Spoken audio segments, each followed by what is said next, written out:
पल कितने भी गुजार लूं तेरी याद में महादेव, हर सांस यही कहती है दिल अभी भरा नहीं।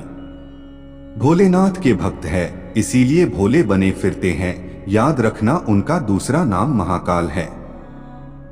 मोह के बंधन से बंधे मनुष्य का यह मायावी संसार है और मोह से परे मेरे शिव की शक्ति अपार है।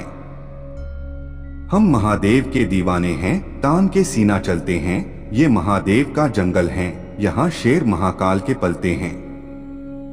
सबसे बड़ा तेरा दरबार है, तू ही सबका पालनहार है, सजा दे या माफी महादेव, तू ही हमारी सरकार है। चिंता नहीं है मृत्यु और काल की, बस कृपा बनी रहे मेरे ऊपर मेरे महाकाल की। मैं झुक नहीं सकता, मैं शौर्य का अखंड भाग हूँ, जला दे जो अधर्म की रूह को, मैं वही महादेव का दास हूँ। भूतकाल को अभी भूल मत, वर्तमान अभी बाकी है, ये तो महाकाल की एक लहर है, अभी तो तूफान आना बाकी है। जो खो गया उसके लिए रोया नहीं करते, जो पा लिया उसे खोया नहीं करते। हम भी देवों के देव महाकाल के भक्त हैं, जो मजबूरियों का रोना रोया नहीं करते। गुलाम नहीं है हम किसी के बाप के, शिव शंभु भक्त हैं हम आपके। आइए एक छोटी सी कहानी सुनते हैं, देवी पार्वती और शिव जी से जुड़ी है।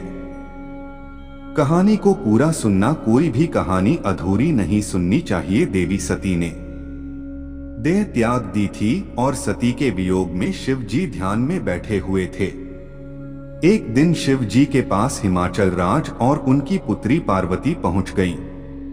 हिमाचल राज के मन में था और पार्वती जी भी चाहती थीं कि मेरा विवाह शिव जी के साथ हो जाए, लेकिन शिव जी तो तप कर रहे थे। सती के बाद वे दोबारा विवाह करना नहीं चाहते थे। आप यहाँ तप कर रहे हैं, यहाँ आपका ध्यान रखने वाला कोई नहीं है। मैं चाहता हूँ कि मेरी पुत्री पार्वती यहाँ रहकर आपकी सेवा करे। पर्वतराज हिमाचल राज ने शिव जी से कहा, मुझे इस बात की जरूरत नहीं है। महिला की वजह से ध्यान, वैराग्य, तप बिगड़ जाता है। अगर एकांत में महिला रहेगी तो मेरा तप भंग हो सकता है। इसलिए आप मुझे क्षमा करें और अपनी पुत्री को यहां से ले जाइए। शिव जी ने हिमालय राज को जवाब दिया। हिमालय राज और शिव जी की बातें देवी पार्वती बहुत ध्यान से सुन रही थीं। आप कह रहे हैं कि आप तप कर रहे हैं, तो जब आप तप ही कर रहे हैं तो आपको ये आभास कैसे होगा कि ये शरीर महिला का है और ये शरीर पुरुष का है? पार्वती जी ने शिव जी से पूछा। देवी पार्वती की ये बात सुनकर शिव जी हैरान हो गए, क्योंकि देवी ने बात बहुत बुद्धिमानी की कही थी। देवी आपकी बात सही है, लेकिन मेरी बात भी सही ही है, शिव जी ने कहा। इसके बाद शिव जी ने हिमाचल राज से कहा कि आप चाहें तो समय समय पर कुछ देर के लिए देवी पार्वती यहाँ आ सकती हैं और यहाँ की व्यवस्था सुधार कर वापस लौट जाएं।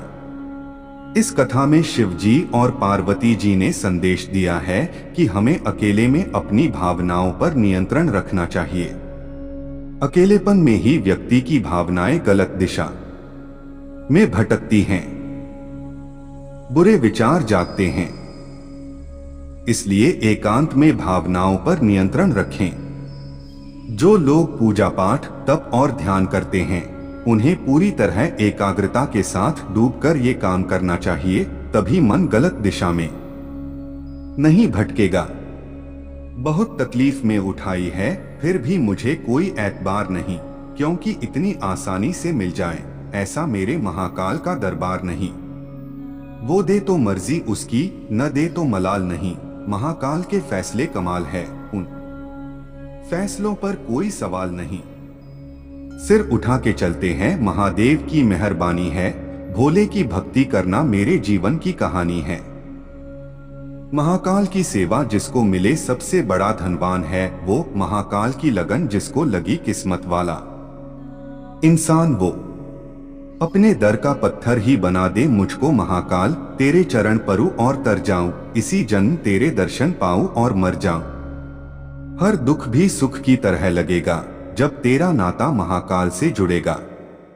हम वो भोले के भक्त हैं जो श्मशान में खेला करते हैं, जो हमसे खेले उन्हें हम खिलाया करते हैं। जय श्री महाकाल। महाकाल का नारा लगा के दुनिया में हम छा गए, दुश्मन भी छुपकर बोले वो देखो महाकाल का भक्त आ गया। मुझे मेरी हाथों की लकीरों पर नहीं बल्कि हाथ की लकीरों को बनाने वाले महादेव पर भरोसा है।